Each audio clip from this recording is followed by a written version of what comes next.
Here to present the Oscar for costume design. And there is no one in this room more qualified than the two of us, or just me. Behind every movie is a secret, and that secret is an unbelievable amount of costume changes.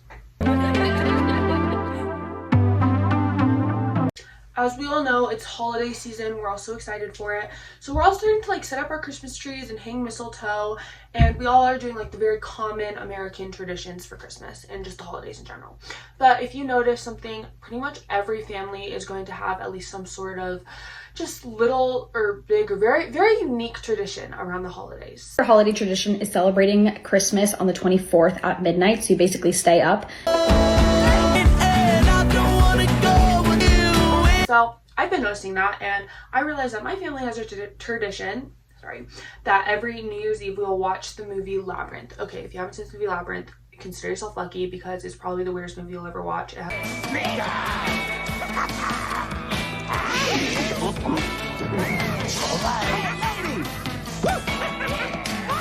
David Bowie in it, and it was created by Jim Henson, who is the creator of the Muppets, and he also worked on the film Dark Crystal, if that terrorized you as a child. Sorry if you saw that movie.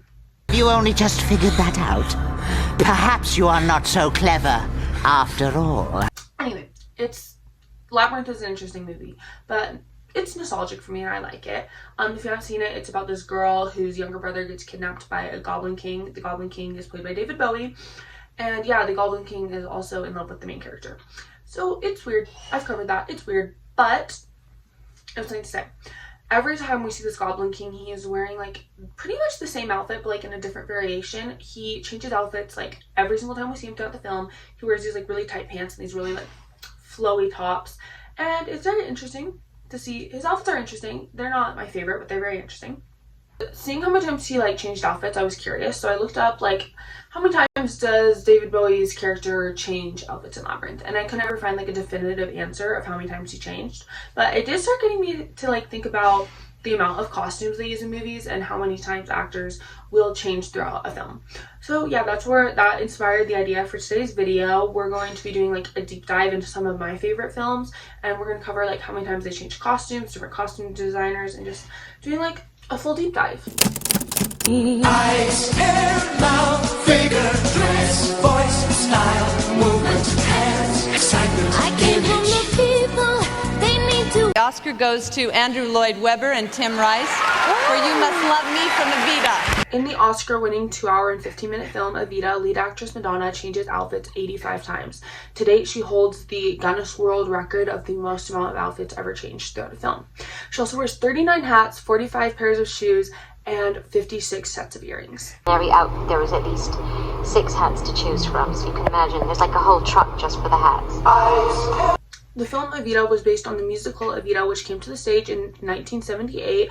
The musical was written by Andrew Lloyd Webber, who is also the writer and composer of musicals like The Phantom of the Opera, and he also did Cats, and tons of other. Name one classic musical, he probably worked on it. The film is based on the real life of the Argentinian First Lady in the 1940s, Evita Perón, or Eva Perón. Much like how the roles of Elphaba and Glinda were highly sought after by many different female celebrities for the 2024 and 2025 Wicked movies.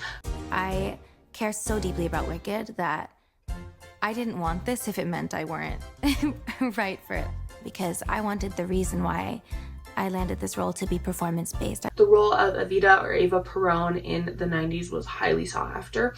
Eventually, pop star and world famous singer Madonna won the role of Eva. But also Jennifer Lopez tried to get the role, and I think Meryl Streep also was high. They really looked into casting Meryl Streep. Much like how Ariana Grande did incredible as Glinda, even though everyone was she's a pop star, how's she gonna do good? Madonna also threw herself headfirst into the role of playing Evita. I think the most amazing thing about her life story is that she came from nothing and rose to such power and had such a great influence on her country. And when I found out a little bit about her, I wanted to know more. And the more I knew, the more I wanted to know. She worked tirelessly, and she was actually extremely invested in the costume design of the film. She poured over thousands upon thousands of different designs and fabrics and shoes and hats and earrings. like every designer, like she worked so hard on the costume designing, and she pretty much every costume she wears throughout the film she like had a hand in. Also, she worked really closely with the film's costume designer Penny Rose, who also worked on the really famous series now, The Pirates of the Caribbean. Like Penny Rose did all the costumes for them. But seriously, I actually have a way normal life for a teenage girl. I mean, I get up, I brush my teeth, and I pick out my school clothes.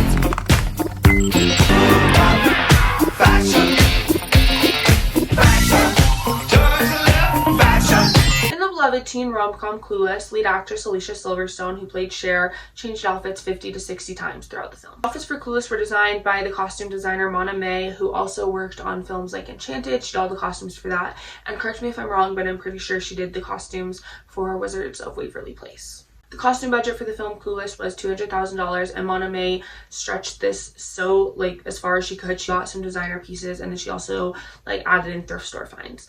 So $200,000 is pretty common for like a high budget teen rom-com movie for costumes. But a usual like costume budget in a film depends.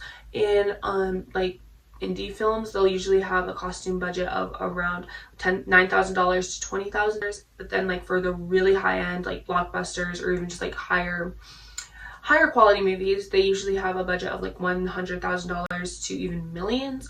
The movie Sex and the City 2 reportedly spent $10 million just to dress their top 4 actresses. And then the Devil Wear Prada director said that the costume budget was around $1 million for all the costumes in the film. But that does make sense because the costumes in The Devil Wears Prada has a ton of designer. Also, fun fact, but the Calvin Klein dress that Cher wears in the film became the most copied teen outfit of the 90s for girls. That A dress. says who? Calvin Klein. I can find a place where men and things go together. Not sure where that is, but I know what it's like. It's like Tiffany's. Tiffany's? You mean the jewelry store? That's right. Lead actress Audrey Hepburn changed outfits 8 times throughout the film Breakfast at Tiffany, playing the character Holly Golightly. The film Breakfast at Tiffany's was originally a book written by Truman Capote. He actually didn't want Audrey Hepburn to play the main character Holly. He wanted them to cast Marilyn Monroe, but the studio won. They said that they were only going to adapt the book to film if they got Audrey Hepburn to play the main character. The iconic black dress that Audrey Hepburn wears in some of the opening sequences of the film has become one of the most famous little black dresses of all time, like anywhere in the world.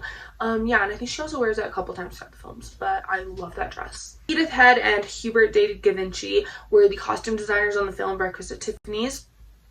Yeah, and fun fact about Edith Head, but many fans believe that she is the real-life inspiration for the character Edna Mode from The Incredibles. Room is yours. They are lucky to be in your... You go. Where shall I go? What shall I do? Frankly, my dear, I don't give a damn. In the film Gone with the Wind, 5,500 costumes were created in total for the whole cast, with the lead actress Lynn Lee changing outfits 30 plus times throughout the film. Yeah, and at the time in 1940s when the film was released, Vivian held the world record for the most amount of costume changes in a film ever. After that, I'm pretty sure Elizabeth Taylor took it with 65 costume changes in the film Cleopatra. I'm pretty sure, don't quote me on that. And then Madonna eventually took it in Evita from Elizabeth Taylor. For the film, the chief costume designer was Walter Plunkett. He also worked on films like Little Women, 1933, and he also did the costumes for Singing in the Rain. Walter worked tirelessly on the film, and he pretty much custom designed every single costume for the film. So a lot of times movies will just like have the costume designers work on the lead actors, and then they'll just like rent out pieces for the extras, but Walter actually custom designed almost every single outfit for Gone with the Wind historically accurate, and so every extra in that film was dressed to the max. Also, this is a crazy fact, but if we edit in like inflation and everything, the film Gone with the Wind is the highest grossing film of all time with a worth of $4.3 billion. So in the end, behind all the Christmas trees and decorations and weird family traditions, there was another little tradition that we all forgot about or just didn't notice, and that is Hollywood constantly changing costumes. these movies and films did not just rely on the acting, they relied on costume and fashion also as a storytelling piece, and I think that's why these movies are so iconic and why they are known as classics today. With Madonna's 85 outfits, Cher's iconic 90 looks, Audrey Hepburn's little black dress, and even Scarlett O'Hara's 30+ times changing gowns, costumes have played an incredible part in the history of movies. So next time you sit down to watch your favorite movie, pay attention to the costumes, because behind the scenes, there's a whole other story unraveling.